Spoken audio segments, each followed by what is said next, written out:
வசூலில் விஜய் அஜித்தையே பின்னுக்கு தள்ளிய விஜய் சேதுபதி. விக்ரம் வேதா வசூல் சாதனை.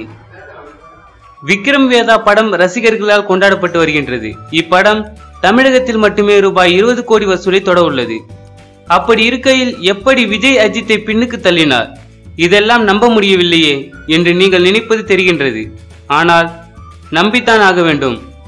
விஜய் அஜித் படங்களுக்கு அமெரிக்காவில் பிரம்மாண்ட வரவேற்பு இருந்து வருகின்றது. இந்நிலையில் கடைசியாக வெளிவந்த விஜயின் பைரவா, அஜித்தின் வேதாளம் அமெரிக்கா பாக்ஸ் ஆபீஸை விக்ரம் வேதா பின்னுக்கு தள்ளியுள்ளது.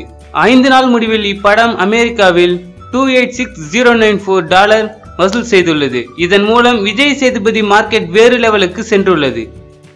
இந்த வீடியோ பிடித்திருந்தால் லைக் பண்ணுங்க. தல மற்றும் தளபதி பற்றி உங்களின் கருத்துக்களை கமெண்ட் பண்ணுங்க. மேலும் இது போன்ற செய்தியை உடனுக்குடன் அறிந்து கொள்ள சினிமா நியூஸ் அப்டேட்டை சப்ஸ்கிரைப் பண்ணுங்க.